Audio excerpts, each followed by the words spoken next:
अस्सलाम वालेकुम। वालेकुम सलाम। ਹੋਰ ਭਾਈ ਕੀ ਹਾਲ ठीक ਚਾਲ है, ਠੀਕ ਹੈ? शुक्र अल्लाह का। ਮੈਂ ਤੁਹਾਡਾ ਲੱਕੀ ਭਾਈ ਆਪਣੀ ਜਾਤੀ ਚੈਨਲ ਤੋਂ ਤੁਹਾਡੇ ਨਾਲ ਗੱਲ ਕਰ ਰਿਹਾ।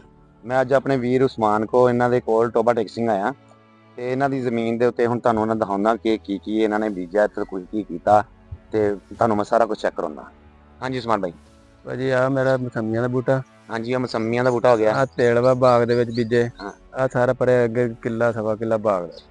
ਤੇ ਉਸਮਾਨ ਤੇ ਭਾਈ ਇੱਥੇ ਤਾਂ ਲੋਕ ਕਹਿੰਦੇ ਆ ਕਿ ਜਿਹੜਾ ਹੁੰਦਾ ਵਾ ਬਾਗ ਦੇ ਵਿੱਚ ਤਿਲ ਵਗੈਰਾ ਨਹੀਂ ਬੀਜੀਦੇ ਤੇ ਤੁਸੀਂ ਤਾਂ ਬਾਗ ਦੇ ਵਿੱਚ ਹੀ ਤਿਲ ਬੀਜਿਆ ਤੇ ਇਹਦਾ ਕੀ ਹੁਣ ਮਸਲਾ ਮਸਾਇਲ ਬਾਗ ਨਾਲ ਨਹੀਂ ਆਏਗਾ? ਨਹੀਂ ਕੋਈ ਮਸਲਾ ਨਹੀਂ ਆਏਗਾ ਤੇਲਾ ਨਾ ਬਾਗ ਨੂੰ ਕੋਈ ਮਸਲਾ ਤੇ ਉਹ ਤਿਲ ਦਾ ਮਸਲਾ ਹੁੰਦਾ ਜਾਂ ਤਿਲੀ ਦਾ ਕੋਈ ਇਹਦਾ ਮਸਲਾ ਵਾ ਜਾਂ ਨਸਲ ਦਾ ਕਿ ਜਾਂ ਵੈਸੇ ਨਹੀਂ, ਵੈਸੇ ਕੋਈ ਨਹੀਂ ਮਸਲਾ ਇਹਦਾ ਹੈ।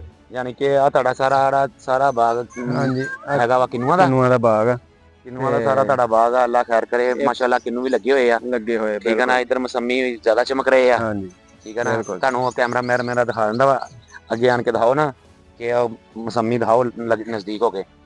ਠੀਕ ਹੈ ਨਾ, ਨਜ਼ਦੀਕ ਹੋ ਗਿਆ ਮਸੰਮੀ ਆ ਤੇ ਆ ਉੱਪਰ ਆ ਕਿੱਕਰ ਵਾ, ਕਿੱਕਰ ਦੇ ਉੱਪਰ ਵੀ ਕਾਫੀ ਸਾਰੇ ਪਰਿੰਦਿਆਂ ਨੇ ਘੋਂਸਲੇ ਬਣਾਏ ਹੋਏ ਆ। ਬਣੇ ਇਹਦਾ ਮਤਲਬ ਤੁਹਾਡੇ ਤਾਂ ਇੱਥੇ ਰੌਣਕਾਂ ਲੱਗੀਆਂ ਰਹਿੰਦੀਆਂ ਵਾ ਬਾਈ। ਤੇ ਆ ਪਰਲੀ ਸਾਈਡ ਤੇ ਬਾਗ ਵੀ ਹੈ ਵਾ, ਇੱਧਰ ਦੂਸਰੀ ਸਾਈਡ ਤੇ, ਇੱਧਰਲੀ ਸਾਈਡ ਤੇ ਸਾਰੇ ਆ ਦੂਸਰੀ ਸਾਈਡ ਵਾਲਾ ਬਾਗ, ਆ ਬਾਗ ਵੀ ਹੈ ਵਾ। ਆ ਝੜਵਾ ਤੂੜੀ ਦੀ, ਠੀਕ ਹੈ ਨਾ, ਯਾਨੀ ਕਿ ਤੁਹਾਡਾ ਸਾਰਾ ਇੰਤਜ਼ਾਮ ਤੇ ਅੱਛੇ ਤਰੀਕੇ ਨਾਲ ਚੱਲ ਰਿਹਾ ਵਾ। ਜ਼ਿਮੀਦਾਰ ਸਾਰਾ ਅੱਛੇ ਤਰੀਕੇ ਨਾਲ ਚੱਲ ਰਿਹਾ ਵਾ। ਚਲੋ ਅੱਲਾ ਖੈਰ ਕਰੇ, ਅੱਲਾ ਤਾਲਾ ਭਾਈ ਤੁਹਾਡੇ ਬਰਕਤ ਪਾਵੇ। ਠੀਕ ਹੈ ਨਾ, ਤੇ ਹੋਰ ਇਸ ਤੋਂ ਇਲਾਵਾ ਅਗਲੀ ਵੀ ਅੱਗੇ ਆਪਣੀ ਜ਼ਮੀਨ ਚ ਕੀ ਬੀਜਿਆ ਆ ਆਪਣਾ? ਸਬਜ਼ੀ ਇੱਥੇ ਬੀਜੀ ਹੋਈ ਆ। ਹਾਂਜੀ ਇੱਧਰ ਆਓ ਵੀ ਆ ਸਬਜ਼ੀ ਦਿਖਾਓ ਜਰਾ ਭਾਈ ਉਹਨਾਂ ਦੇ। ਛੋਟੀ ਜਿਹੀ ਫੈਮਿਲੀ ਦੇ ਨਾਲ ਛੋਟਾ ਜਿਹਾ ਸਬਜ਼ੀ ਦਾ ਸਿਸਟਮ ਵੀ ਭਾਈ ਨੇ ਕੀਤਾ ਵਾ ਆਪਣਾ।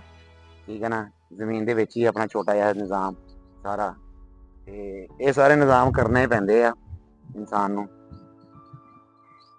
ਠੀਕ ਹੋ ਗਿਆ। ਹੋਰ ਉਸਮਾਨ ਭਾਈ ਸਭ ਖੈਰ ਖਰੀਅਤ? ਹੋਰ ਸ਼ੁਕਰ ਅੱਲਾਹ ਦਾ, ਠੀਕ ਹੁਣ ਠਾਕ। ਅੱਗੇ ਨੂੰ ਚੱਲੀਏ ਫਿਰ। ਹਾਂਜੀ ਚਲੋ ਫਿਰ ਅੱਗੇ। ਹਾਂਜੀ ਆ ਉਸਮਾਨ ਭਾਈ ਦੀਆਂ ਖੇਤਾਂ ਦੇ ਵਿੱਚ ਜਾਮਨਾਂ ਦਾ ਪੌਦਾ ਵੀ ਲੱਗਾ ਹੋਇਆ ਵਾ। ਆ ਉੱਪਰ ਨੂੰ ਦਿਖਾਇਓ ਜਰਾ, ਆ ਜਾਮਨਾਂ ਦਾ ਪੌਦਾ ਪੂਰਾ ਲੱਗਾ। ਇਹਨਾਂ ਦੇ ਜਾਮਨਾਂ ਵੀ ਹੈਗੀਆਂ ਆਪਣੀਆਂ, ਬੜੇ ਮਜ਼ੇਦਾਰ ਆ ਤੇ ਖਾ ਕੇ ਦੇਖ ਰਹੇ ਆ ਤੇ ਬਾਕੀ ਅੱਗੇ ਵਿਜ਼ਿਟ ਕਰ ਰਹੇ ਆ। ਤੇ ਇਧਰ ਨੂੰ ਹੈਗਾ ਪੂਰਾ ਬਾਗ ਇਹਨਾਂ ਦਾ ਹੀ ਆ।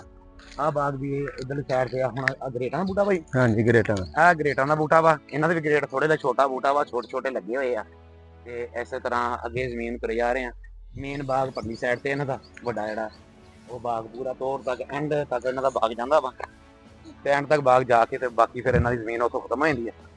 ਤੇ ਬਾਕੀ ਤੁਸੀਂ ਹੁਣ ਸਾਨੂੰ ਇੰਜੋਇਮੈਂਟ ਕਰਨ ਦਿਓ। ਬਾਕੀ ਦੁਆਵਾਂ ਯਾਦ ਰੱਖਿਓ। ਬੜੀ ਮਿਹਰਬਾਨੀ। ਅੱਲਾ।